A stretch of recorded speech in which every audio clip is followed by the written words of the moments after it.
Sir आज मैं सबसे पहले ना आपसे पूछने जा रही हूँ कि हम इतनी बड़ी एक बीमारी की बात करने जा रहे हैं ना, मतलब हर इंसान की जिंदगी में मुझे लगता है वो बिल्कुल घुस के बैठ गया है। स्ट्रेस की बात करेंगे सर।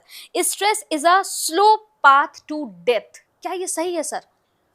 देखिए, जो स्ट्रेस है ना, ये बिल्कुल सत्य है कि स्लो पाथ टू डेथ, कि ये धीरे धीरे धीरे धीरे आदमी को मौत के मुंह में ले जाता है। कोई रस्सी से लटक के मर रहा है, कोई कूद के मर रहा है, कोई कहीं कैसे भी करके। स्ट्रेस जब आता है तो इंसान को दो ही रास्ते नजर आते हैं।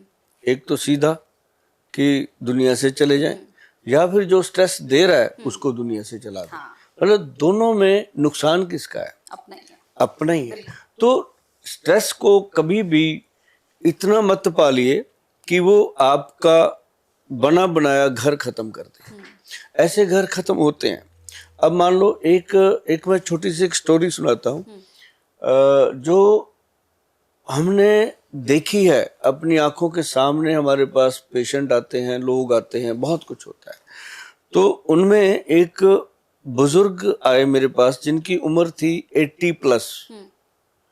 तो मेरी एक नेचर है मैडम कि जो 80 साल से ज्यादा उम्र वाले लोग मेरे पास आते हैं, उनको देखकर मुझे सीधा भगवान के दर्शन होते हैं।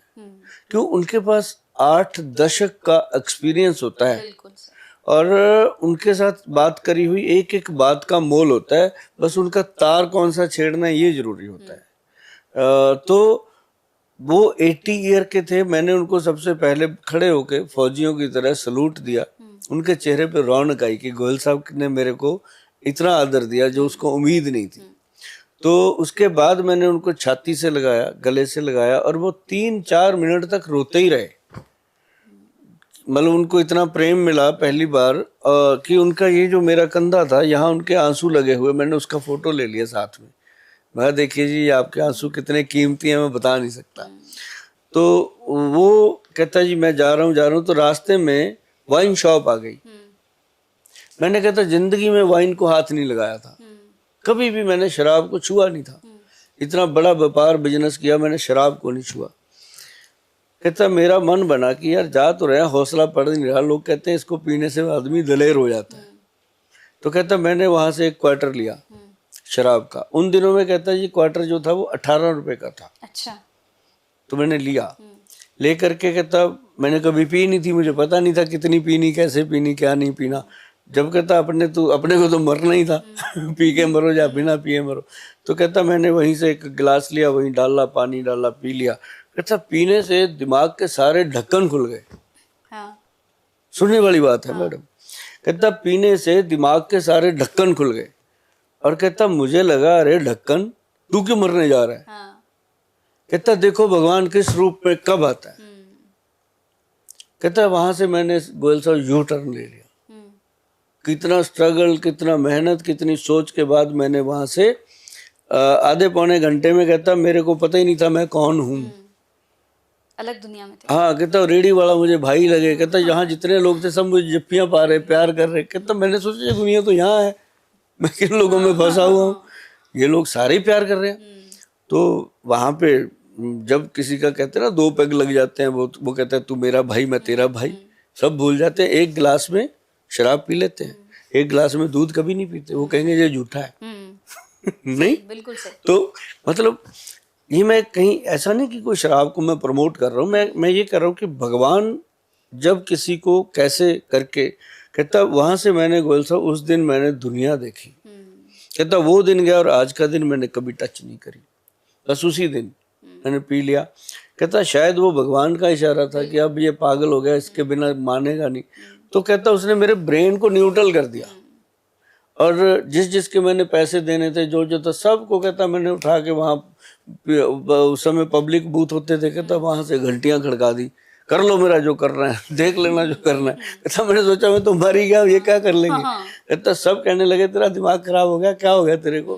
कहता वापिस आ गए सारे, धीरे धीरे धीरे धीरे धीरे धीरे। कहता सबको मैंने अपनी स्टोरी सुनाई कि मैंने उस दिन फोन किया, मैं तो बस चला था तेरे को गालियां दे के, पर भला हो किसी का, मेरे दिमाग में क्या आया, मैं वापिस। और कहता जी आज मेरे पास, उस दिन अगर 100 थे, आज मेरे पास 1000 है। 10 टाइम कहता मेरा बिजनेस बड़ा हो गया।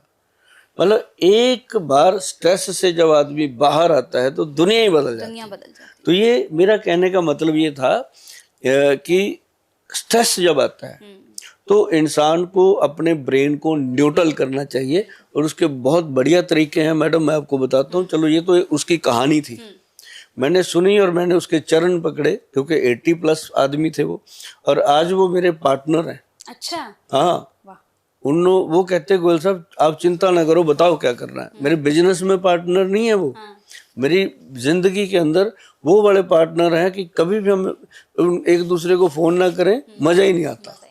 और वो इतना मोटिवेशनल हो चुके हैं कि वो किसी को भी मोटिवेट कर सकते हैं। अच्छा, हाँ, तो अब वो क्या करते हैं, मैंने पूछा, मैं कहा चलो शराब नहीं पी, फिर उसके बाद क्या किया? कहता फिर उसके बाद ऐसा हुआ गोयल साहब कि मैं ये बहुत सारे पॉडकास्ट में बताता रहता हूँ लोगों को, मैं अपनी तरफ से बताता हूँ। ये आज मैंने स्टोरी आपको सुनाई, अचानक बात आई कि स्ट्रेस की, तब वो कहते मैं क्या करता हूँ गोयल साहब, आप सभी सुनिए, आप भी कीजिए, जब स्ट्रेस है तब भी, नहीं है तब भी। कहता मैं रूम के अंदर उल्टा चलता हूँ।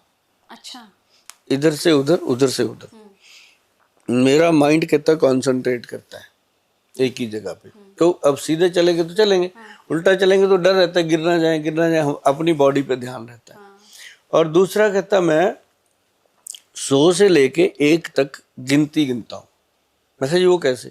कहता मैं फर्श पे लेट जाता हूँ, डेड बॉडी की तरह बॉडी को रिलैक्स कर देता हूँ, जिसे हम शव आसन कहते हैं।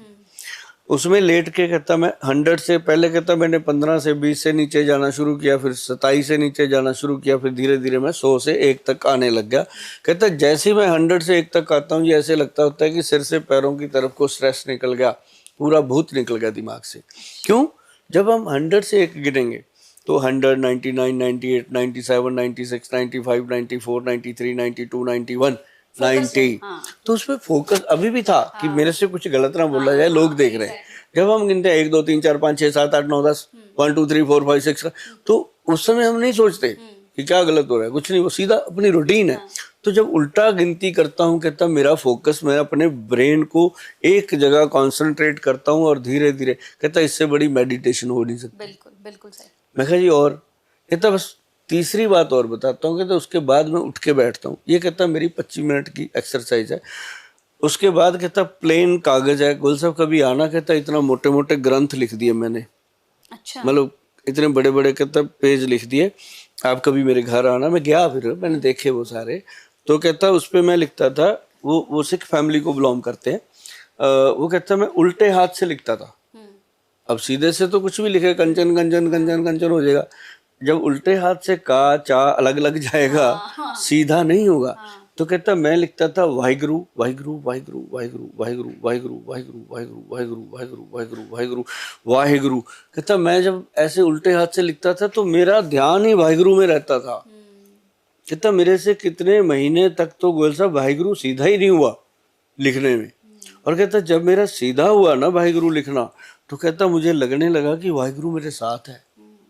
मेरी कहता दुनिया ही बदल गई ये 3 उल्टे काम करने से। और मुझे लग रहा है जितने लोग इस पॉडकास्ट को देख रहे होंगे सर, उनकी भी दुनिया बदलने वाली है। बिल्कुल लेकिन बदलने इसको वाली है। करना पड़ेगा। हाँ बिल्कुल, जिंदगी को जीने के लिए मरना पड़ेगा। बिल्कुल। जैसे लोग कहते हैं ना कि जिंदगी एक बार मिलती है, अरे यार जिंदगी तो रोज मिलती है, मौत एक बार मिलती है बिल्कुल सही बोल साहब, जो दोबारा नहीं आती। जिंदगी रोज आती है, सुबह आपको फिर जगाती है, रात को सुलाती है, फिर जगाती है। मतलब जिंदगी रोज मिलती है, इसको कैसे जिया जाए, कैसे जीना है। अब गोयल साहब आपके सामने बैठे हैं, हमें कभी भी मिलो ऐसे ही मिलते हैं। हमने ऐसे ऐसे लोगों को सुना है, देखा है। मेरे पास पेशेंट आते हैं तो मैं उनको दवाई से ज्यादा बारूद की तरह भर के भेजता हूँ अंदर से, कि जाके किसी में लग जाओ, ठुक जाओ, कुछ नहीं होने वाला। तो ये होता है।